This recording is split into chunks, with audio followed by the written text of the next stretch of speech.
Welcome to the Kop TV, the voice of football's most famous stand.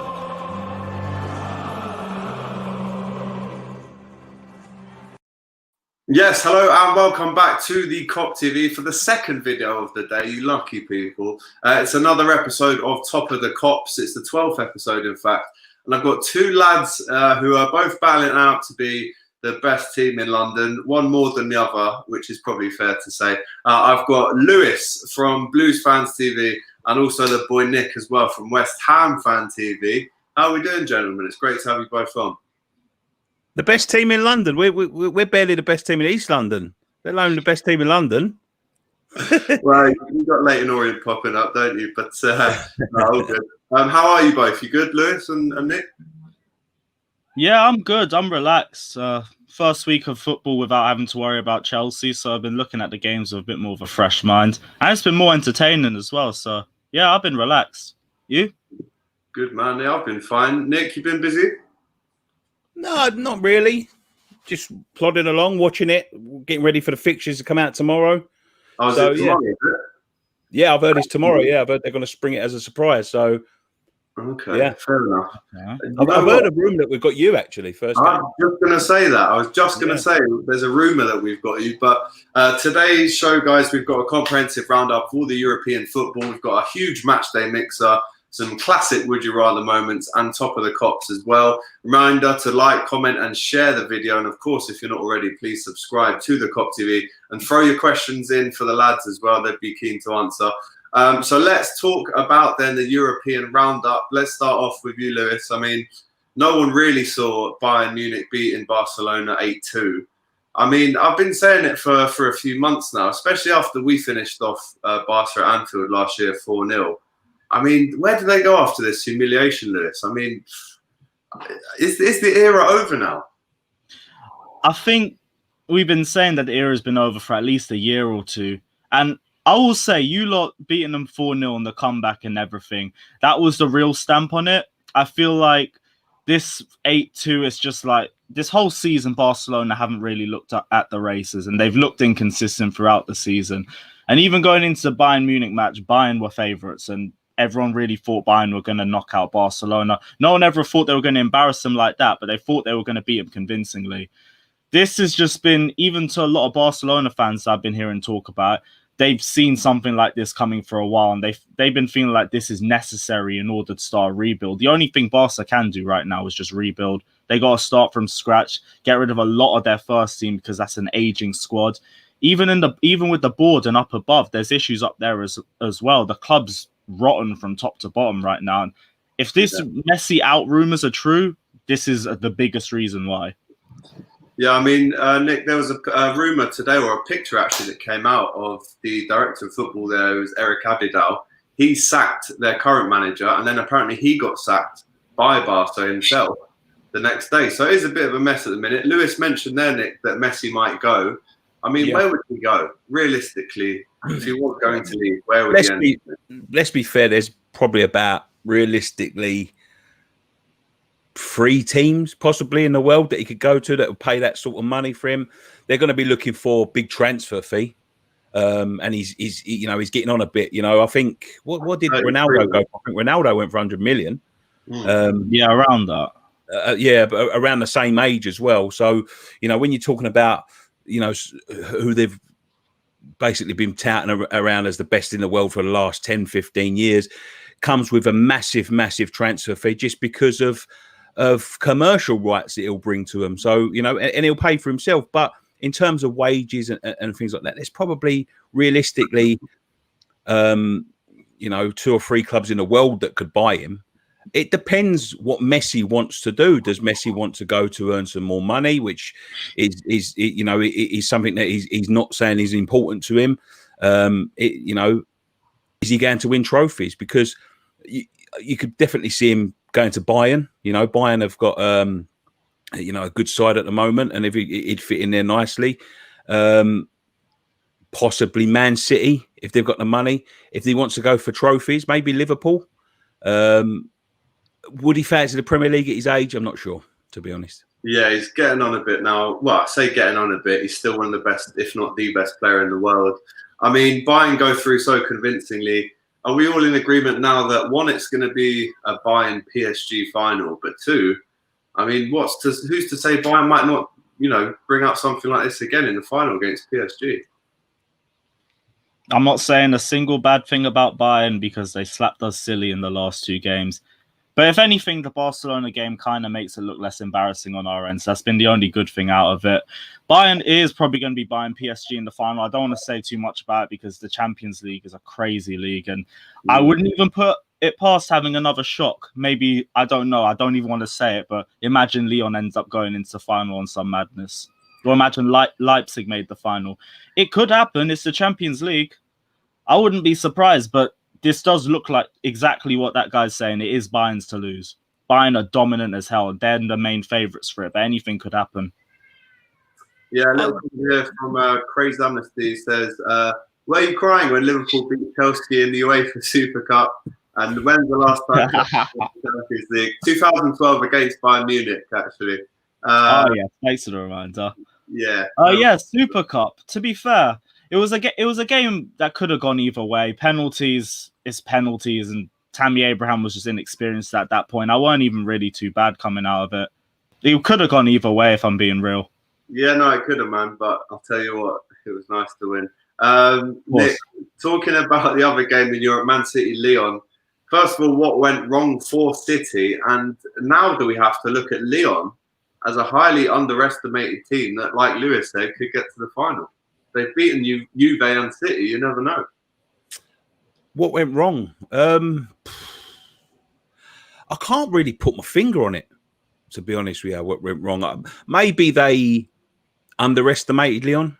Maybe they thought they had one foot in the semi. I don't really know. I can't really answer that. It's a hard one. But if you look at chances created and things, the Sterling one just knocked them for 6, because I think if he equalises there, they possibly go on and get a winner, because I think that would have just took the wind out of Lyon's sails. But fair play to them. I think they underestimated them, and I think there's a now I'm a West Ham fan, so I won't know much about this, but there's sort of this mental block with City in the Champions League. They don't seem to be, they get bigger and bigger and bigger every year, spend more and more money. But when it gets to around the quarter-final stage, they don't just seem to have the mentality to get past it. And, a lot of their big players now have been there for a long time.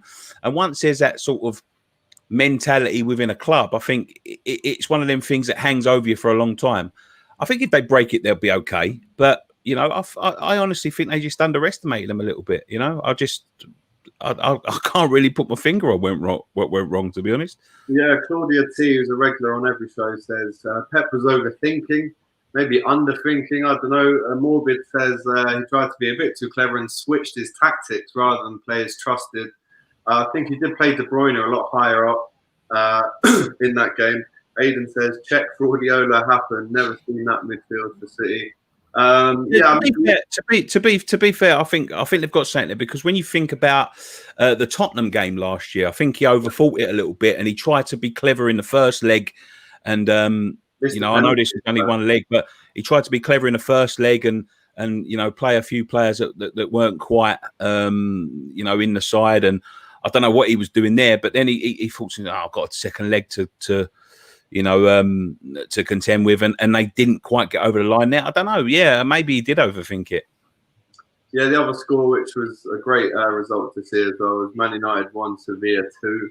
I mean, United, there's this big debate now, lads, that obviously Lukaku is smashing it in for Inter. 33 goals, I think, one off of Ronaldo, R9's record there in his first season.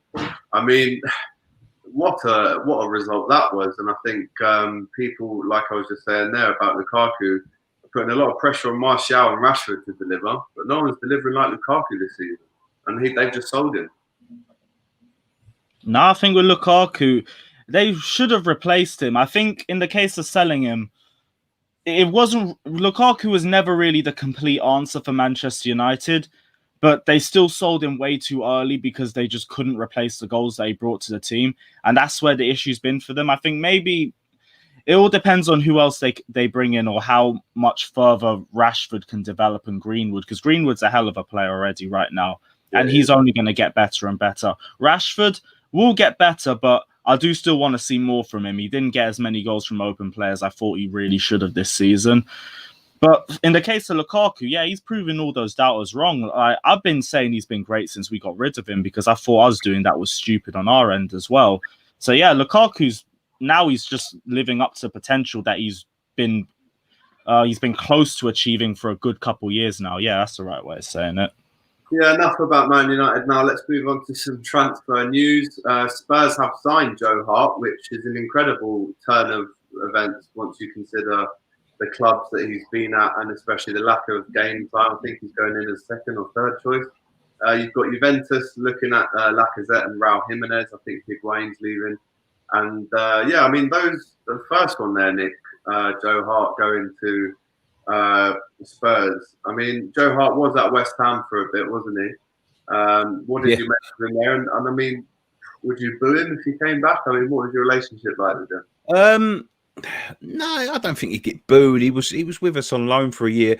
I think the thing with Joe Hart is I think that once Pep come into City and basically just he chucked him in a bin, didn't he? Let's be fair. He just didn't fancy him whatsoever. I think his confidence completely went. He spent a year in Italy. He wasn't fantastic there. Then he had a chance with us to sort of rebuild his name. Really, he was terrible at times. Honestly, he was awful. And I've always thought he suffered from this sort of mentality because he played for City and he was England's number one. I think he thought he was a lot better than what he was, and you know, he used to do things like wind himself up before. You see him in a tunnel, like getting himself, punching himself and things like that. And you really don't want your goalkeeper to be doing that. You want him to be cool, calm. Yeah, you want him to be cool, calm, collected. You know, take everything with ease, take everything in his stride. And I don't know, you know, I don't know what the legacy will hold. He's definitely not going to Tottenham to play. He won't be anywhere near the first team. Yeah, he's sort of given up on his career now. I think, you know, he spent long spells sitting on a bench for Burnley, spent long spells sitting on a bench for us, and now he's going to Tottenham to spend long spells sitting on the sidelines for them. So yeah, I can't see him getting back. And it's just, I think that's the thing with a goalkeeper is the fact that once the confidence is gone, it's gone. You see it with, like, you know, someone like Scott Carson back in the day. He, you know, a really highly rated goalkeeper, got chucked in for that England game. Career never, you know, one bad game, his career never recovered. And I think that's what happened to Joe, to be honest. Yeah, you could say that about Scott Carson. Yeah, still got a Champions League winners medal before even he was in the England team, which was crazy. Yeah. Right. Get your questions in for the guys. We're going to be taking a few questions after a couple of Liverpool updates. So, as we all know, the thumbnail to this video, Sadio Mane wins the PFA Player of the Year. The PFA Fans Player of the Year. And Trent has also won the Young Player of the Year, the first Liverpool player to win it since Stevie G in 2001. Lewis, I mean, are you surprised by both those names? Obviously, De Bruyne has won the PFA Players Player of the Year, but Mane and Trent take home those individual awards too. I've always said, like, since Hazard's gone, I think Kevin De Bruyne is the best player in the league. But you guys have a lot of key players in your squad, and Trent and Mane are two of those players. And both of them, to be fair, deserve awards after this sort of season that they've had. So I wouldn't really say too much about it. I mean, De Bruyne has already won Player of the Season. I don't think anyone's going to moan too much about Mane winning Fans Player of the Season. And anyway, it's a fans vote. So if they've gone for Mane, then it's a fair vote. He's still one of the best players in the league. He's up there in the conversation. So, yeah, two awards that are more or less deserved. Yeah, the other award, Nick, was the Premier League Player of the Season, the actual individual awards from the Premier League themselves. They gave it to Henderson. I mean, what do you think of that? Is that more the story of Hendo taking them to 30 years? I mean, listen, you don't have to tell me. I know he's not our best player. There's better players. To be fair, I don't think so. I think, you know, when you look at, you know, I could have, if they'd have given it to De Bruyne, I wouldn't have argued.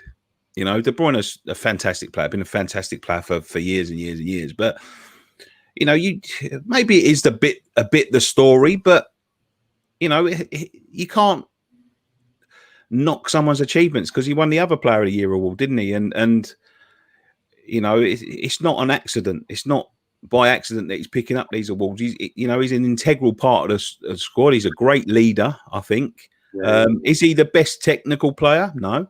Is he the best?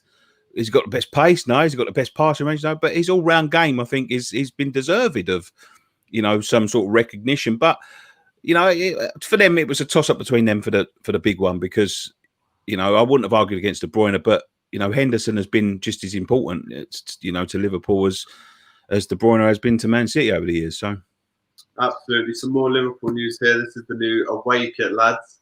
Apparently, the design, and I've got this from my contact at Nike, said that the colour is based on the Liver Bird. So the Liver Bird building in Liverpool in the Pier Head has 2 Liver Birds on the top of it, and this is the colour, and it's true. They are. So I think a lot of people maybe have jumped on it and said it's green, it's blue. There is a reason behind it, and I do actually really like this one. I'm not going to lie to you. It makes more sense to me now you've said it. Before that, I was thinking it was like Nike just remashing another one of the old Tottenham kits or something like that. But now there's like some sort of more meaning behind it. I get it more. It's a nice kit. Yeah. It is a nice kit. It looks like the bottom of a swimming pool. Reminds me of a holiday. Yeah. Tropicana drinks are free vibes there, isn't it? Love that. And also the lads are in the new training gear as well. You can see here new Nike stuff. They're out in Austria. They were going to go to France in Evian, I think. And then that trip got cancelled because of COVID. So they're out in Austria, 4 days into training as well. So there are the lads there. Let's get into some questions. Yeah, Adrian always adds in some great comments. He's just said that the Liverpool colour is also the Paisley Gate design as well, the colour of it. That's very true. I haven't seen it on the top right. Yeah, Jemba says, Lewis, what are your expectations for Chelsea next season? All depends on the defensive reinforcements we get in. Right now, I think we got a team that could comfortably sit in 3rd or sit in 4th. I don't think this team could drop out of the top 4 unless there's some sort of disaster that happens in terms of tactics. If we get the defenders that we want, maybe we could push for a title challenge. I do think we got the squad where we could go for it, but we wouldn't really last too long. But I think right now, we'd be a comfortable 3rd place team, maybe. Also depends on the teams around us, but I don't know. United are looking like they're bottling that Sancho deal right now. So if they don't get Sancho, I could see them in another top 4 battle. Yeah, absolutely. Question here for Nick from Dipsan. Nick, what do you think of Felipe Anderson possibly leaving the Hammers? I wouldn't be too adverse to that, to be honest. I'm not his biggest fan. I haven't never been his biggest fan. He was good last year. He didn't set the world alight. He's one of these players that are inconsistent. He's a well beater one day, you know. He'll have 1 in 10 of them games, you know. And we was warned against that by Lazio fans before we signed him. I went out to Lazio to do a bit of filming and stuff, and they said, you know, well beater on days, but he just doesn't have enough of them days. To be fair, where we are as a team at the minute, we need to just get some solidity in the side. He obviously isn't fancied too much by Moyes because, you know, you see it in the last games of the season, he was left out of most of the games. And I think we need a good base. And I think he's too much money.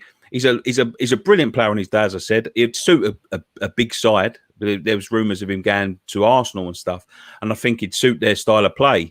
But he just doesn't suit ours. We need to get more solid. We need to get a better base, and I think, you know, 30-40 million pounds worth of players sitting there ready to be sold. I think at the minute, with the way the world is, I think he would be the first on my list to leave, to be honest.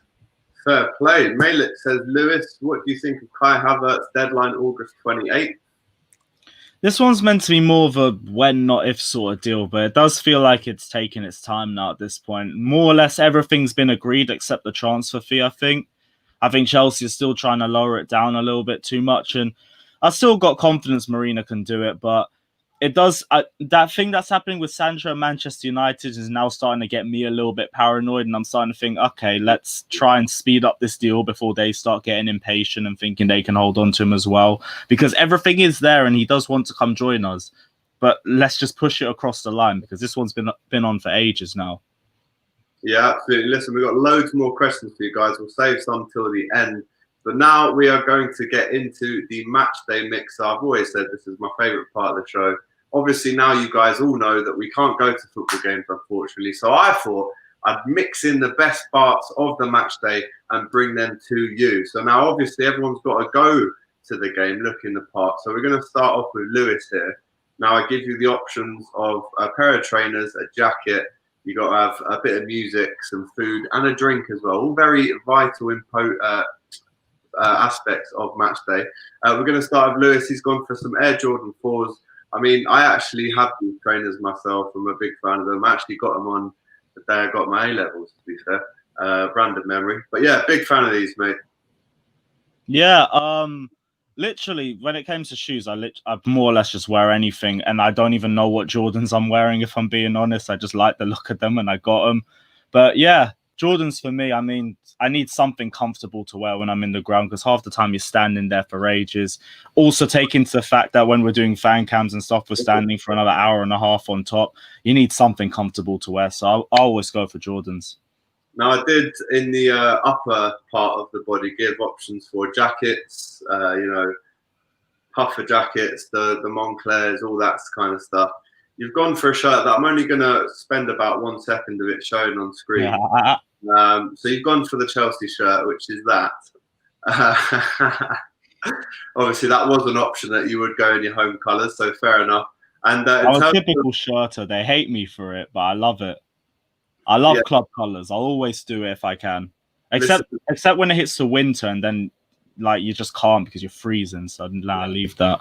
No way that's keeping you cold. I mean, I even actually saw you doing fan cams outside the FA Cup game in February, I think it was, or early March. The Liverpool game, right? Yeah, the Liverpool one that you beat us 2-1. And on that day, you were actually drinking this. So I know that you're not lying because I've seen you drink this outside the ground. It's a Magnum tonic wine. I need one of them a match day. I don't do traditions. I don't have a lot of things that I usually stick to on a match day. If there's one thing that I usually stick to, it's one of these at least on a day, and about another 2 minimum as well if we've won the game. Another 6 if we lost, but that's a bit more this season. Drowning your sorrows. Love that. Now you've got to listen to some music to get you pumped up for the game. You've gone with Khalid. Big fan of him. Makes some incredible music. Here's the thing. I was stuck between either picking this or picking Parklife or something Chelsea traditional, because I don't listen to music on the way to the ground. Away games, I'll bang out music a lot more, but I've got my mate who's on the speaker and he hogs it the whole time because it's his car. His music is horrendous. His music is actually horrendous. He'll take this as well, because I've told him this multiple times. But bar that, I don't even really do music that much going to games. Fair play. Now, obviously, you've got to keep your belly full. Obviously, a huge match day favourite. The KFC, a.k.a. the Kentucky Fried Chicken. Damn right. Mighty bucket straight after the game. You already know what it is. Half the time, I can't even eat before the game because my pattern is a complete mess. But that's a post-match thing straight up every game. Love that. Do you know, actually, I was at that game. And it was a really, I mean, you'd expect it to be very expensive and posh at Chelsea. Of course you would. But I had the chicken burger, but it wasn't just any old chicken burger. It was a very decent one, to be fair. Which one? KFC or just one of the little stands around? Bro. In the away end. Oh, no, here's the thing. I've had to stay away from them a couple times, but you know the strips? The strips are the real ones. The chicken strips are nice. Well, to be honest, I've heard West Ham do good pies as well. I haven't tried them yet, but I've heard they do good pies. Well, we're getting into Nick's one now. So he's gone with a pair of Adidas trainers. These are actually the N5923s. The producer Tom actually gets these pictures, and sometimes he just literally types in Adidas trainers, and that gets the first picture. I mean, I didn't specify. Nah, I wouldn't wear them. Wouldn't wear them. Note to Tom. I like that. Like Lewis said he goes for whatever looks good, but when you get to my age and my stature, you have to just get what's comfortable, and I mean anything, because I'm like a size 14 shoe. 14. 14, that's yeah, I'm a size 14 shoe. So I just have to pick up what's comfortable, and I normally like the sort of ones with the mesh and like the sort of. Yeah, like the molded bottoms that are comfortable. A bit like I did wear Nikes for a long time because I thought like the Huaraches and stuff were really comfortable. Great shout. Again, when you get to my age and when you've got children, you can't justify paying 120 quid every time you want a pair of shoes. So, yeah. Yeah, no, great choice. You've gone with the Ralph Lauren jacket as well. Again, this didn't have to be this particular picture. I think it is a Ralph Lauren jacket, but a very nice choice. They used to. Do you know what? I've always liked the fit of Ralph Lauren. They have the bigger fella in mind, and you look in my wardrobe. If there's anything designer in there, apart from the West Ham gear, it's all Ralph Lauren. So they used to call me Wreck It. That was my nickname because I used to wear it so much. Wreck It Ralph. Love that. Yeah. And Ralph, if you're watching, mate, Nicky's a big fan there. So if you do fancy sending him a few bits, I'm sure he'd be very happy to take them. First of all, your music choice was excellent. These are actually my favourite band of all time. Got a big poster of Liam and Noel in my bedroom. Of course, it's Oasis. Yeah, look, they're just. I think again, I'm getting on a little bit in years, and that that's what I grew up listening to. I still listen to them now. Yeah, classic band. They, the sound hasn't aged at all.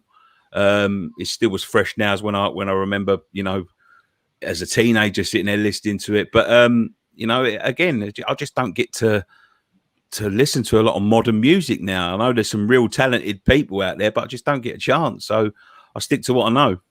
Fair play, absolutely incredible band. My dad always said they're the best Beatles cover band of all time. But there you go. Now for food, this is a great choice, and what better choice for an East Londoner, West Ham boy, but a pie and mash. Yeah, look, I I make this myself. When it come to lockdown, it's an East End traditional food, isn't it? I've grown up eating that and stuff like that. My granddad first gave it to me when I was young. I've eaten it all my life, but I remember I made it myself, and it's a very, very easy to make meal, like even the green sauce, and that's what puts a lot of people off. And I remember I sent a picture to Ped from the Toffee TV and Chris from Redmen. I said to him, I made some of this. Do you want me to send you some up? And Chris went, yeah, send us some up. And Ped went, huh? Chris loves pies. He came on here for pie for his one, Yeah, and he said, yeah, send us some up. And Ped said, I wouldn't feed that to my dog. So, yeah, and so it splits opinion because of the sauce. But I'm telling you, don't let the colour put you off. If you've never tried it, if you're from up north and think, what the fuck are they eating? Listen, that is a very, very nice, very nice meal. It'll be covered in curry sauce and gravy. So yeah. You want on it, I guess. It's a beautiful meal though. And again, this is Tom the producer. He says, "What drink do you want?" And he's only put a whole bottle of vodka on there. Like a vodka and Coke, nice picture of it in a bar. He's literally just got a bottle of Smirnoff. To be fair, that's how I drink it, mate. I like to drink it neat. Yeah. I'm a vodka man.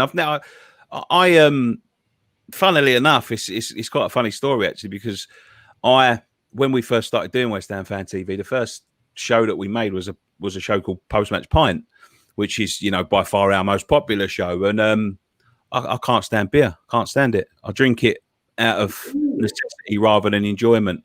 And I'm a vodka man. If you get me out on a night out and I'm drinking them, I can drink them all night. No bother. Bad hangovers though, man. No, never. Never. I'll recover. I'm a bit of a freak of nature. My friends will tell you, my friends from West Ham will tell you, I can get drunk blind drunk at 4 o'clock in the afternoon, and by 7 o'clock I'm fine again. So I'll never really get an hangover. Absolute legend. I love that. Oh, there you go. That's your match day mixer. Lovely choices from both of you lads. Thank you very much for getting involved. Right, now we're going to get on to Would You Rather. 2 questions for our lads based on their team. The first one is for Nick. Win the FA Cup with West Ham and get relegated, or finish 15th? FA Cup. And get relegated? Yep. If that's what it's. I've been relegated before, it don't bother me. Yeah, FA Cup, cut a trophy would be, would be brilliant. We've been close a few times, but I think 40 years since we last won a trophy. So yeah, I'll take a trophy all day long, mate. All day long. Yeah, West Ham obviously won the FA Cup back in the 60s. Was it 65? 80. We did win it in 65, 75, and 80. Oh, there you go. So yeah, I mean, when I'm talking about you get relegated, though, I'm talking about, yes, you win the FA Cup and you get into the Europa League or at least the qualifiers. But I'm talking about you get 15 points the whole season. Do you really want to get that embarrassed, but still? Yeah, that's fine, mate. All right, absolutely. It will save us from fucking VAR for another fucking year. At least. They don't have it there. So I thought you'd actually think about that one a bit more, to be honest. But, no, definitely not. FA Cup and get relegated from Nick. Love that.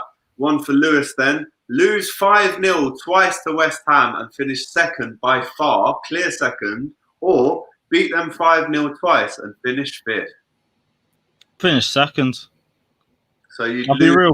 We lose to West Ham enough anyway. Like, it's basically a yearly tradition at this point. It wouldn't make much difference. Yeah, this time it's just an embarrassment. But yeah, I'll take second. That's even bigger progression for Frank. So yeah, that's an easy one for me as well.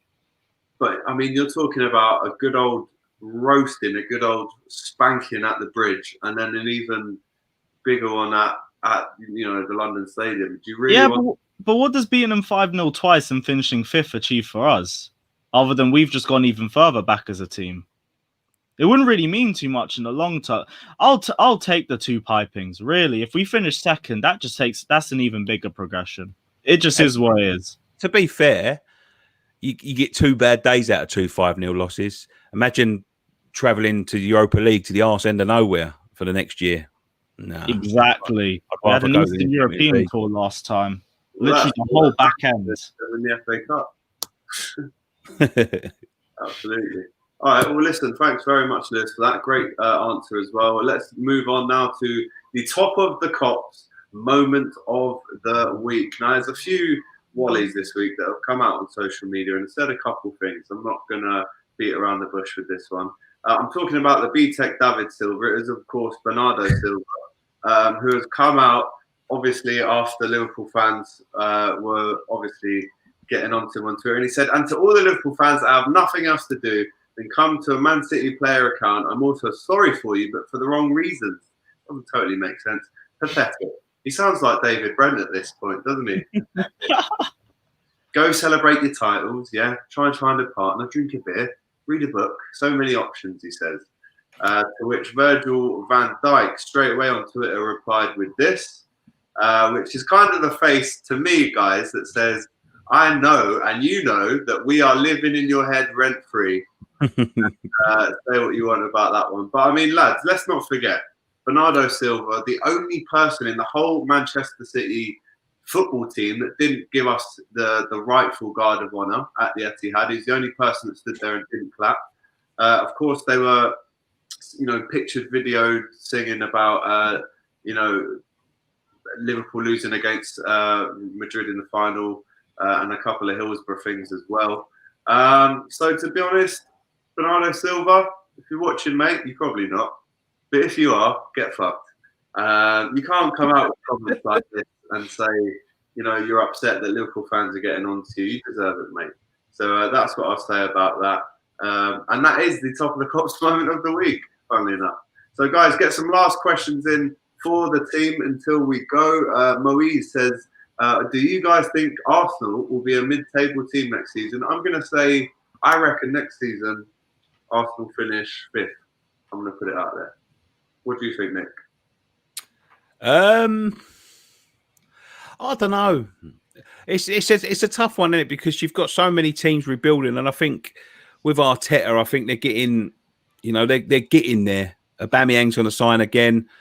I don't know. They just seem to bottle it most of the time, don't they? When it comes to the crunch, they just bottle it, and it's got to stop at some point. If they finish mid-table like this year as well, I think they'll be a mid-table team for years to come, because I think all these big players will sort of start to think twice about going to Arsenal, because that Champions League a little while now, and for a club like Arsenal, it's not good when you've got, clubs like Manchester United that are going to be sort of knocking on the door. Chelsea are signing big again. Liverpool have topped the lot, and Man City, and I'm sure Tottenham won't be sitting around doing nothing again. So yeah, if they finish mid-table, I think they could be there for a few years. But I don't know. Hardy Boy is a big fan of the show. Says, I'm glad Nicky and West Ham stayed in the Prem. Love that. Quick one for you, Nicky, and then we'll ask Lewis a couple. West Ham player of the season? Angelo Bonner, for me, by far. It's a big toss-up between him and Rice, to be fair. Rice is a magnificent player, and he's a 7, 8 out of 10 every week. But for me, for consistency, I think it was I can't say consistency because Rice is consistent, but yeah, Angelo Bonner was magnificent this year. Magnificent. We've all seen the pictures, Lewis and Nick, of John Terry having Declan Rice round for a cup of tea, it looked like. I mean, if that's not tapping up, and to put it on Insta as well, the West Ham fans, Lewis, were going absolutely mad at him in the comments for that picture. Chelsea are shameless. I'll be real. Chelsea are always shameless when it comes to transfers. I mean, we've been tapping up players since like Ashley Cole in the 05 days. But Declan Rice, I'm not really so sure if we're going to get him this summer. I think a lot of that hinged on West Ham going down and potentially a transfer fee going down because of that. But West Ham have now stayed up their Premier League side. They've got more to offer Declan Rice. They've got more to hold on to as well. They're asking, I think you guys are asking 80 million, I think, or something along the lines of that. And it'll be there in that bracket, yeah. Yeah, that's going to be way too much compared to what Chelsea can afford. So I don't think it's going to happen this summer anyway. Maybe in the future, but that's all speculation. To be fair, it's a nailed-on transfer at some point. But I don't think it feels like it. He's a Chelsea fan. His family are Chelsea. He played for Chelsea. You look in his office, he's still got Chelsea stuff up. He lives in Kingston, I think, still. So yeah, it's a nailed-on transfer at some point. I think it'll be West Ham's decision rather than his, because I don't think he's that character. Although people will throw the Ireland thing back in his face and all that sort of thing, but the relationship he has with our fans. He's second to none. The kid's a magnificent kid. He's he's got such a level head, but he also knows how to not take himself too seriously. But he is a fantastic footballer. But it'll be the lack of ambition that West Ham show rather than him asking to go to Chelsea, I think. And he's going to want to win trophies, and he's not going to win trophies at West Ham. So it's inevitable. I don't think it'll be this summer. May not even be next summer, but it will happen at some point, I'm sure. Yeah, some point in the future, yeah. Yeah, another question here for Lewis. What do you think of the rumours saying that the opening day is Chelsea versus Southampton? I mean, nice home game for you if it is true. Always take an easy home game for the first one, but I never really believed these rumours. This always happens. I mean, I don't remember anyone predicting we were going to get United away first game of the season or anyone calling it. And yeah, this happens every year, but every year it never ends up being the fixtures that they say. So I don't really believe these ones. I'm just going to wait for them to come out. And would you take Dunk at Chelsea? I'd like to see us try and lower the price tag a bit more. But yes, I mean, compared to some of the defenders that we have, he is a lot better. He's consistent as well. He's not going to be perfect compared to what a lot of fans think he will be. But I think he'll be a lot better than the defenders that we have right now. And he'll do a lot better to improve the experience around our defense. He'll improve the organization and the communication. Those have been 3 key issues for us this season. Yeah, absolutely, guys. We're going to leave it there. Thank you so much to Nicky and Lewis for coming on Top of the Kops, episode 12. Just quickly, Lewis and Nick, where can we find you? What are you up to? What have you got coming up, coming into the new season? I'll let Lewis go first. All right, thanks. Yeah, check me out on Carefree Lewis G on YouTube as well as Blues Fans TV as well. And yeah, I think that's the same thing for Twitter as well. Yeah, just check me out on Carefree Lewis G and Blues Fans TV. Love that. And Nick? You just find me on West Ham Fan TV all over the social media. We are in the middle of, I am in the middle of refreshing a lot of things. Obviously, like the COVID stuff has put a lot of our plans to halt, and you got all this you know, we don't know when we're going to be allowed back in the stadiums and stuff. So I'm having a little bit of a refresh at the minute, a little bit of a jiggle round to see what we can do in terms of online content and all of that sort of stuff, and want to expand a little bit and go into other bits and pieces. So yeah, we're having a content's a bit thin at the minute, but it's, you know, it's for good reason. Yeah, absolutely, guys. Thank you so much for coming on. Liverpool fans, I'm going to be at Box Park, Wembley next week with AFTV. Looking forward to the Community Shield game next Saturday at Wembley, I think it is. So keep an eye out for that. Thanks to Huddy Boy. Thanks to next Saturday. It is, mate. Yeah, and then there's a season's coming quick. Yeah, then there's a 2-week break until it starts again. But Claudia T says, great show, AGT and guests. Big up yourself, lads. All the best next season, of course, apart from when we play each other. But I'll see you soon. Thanks a lot. Take care. In a bit, man.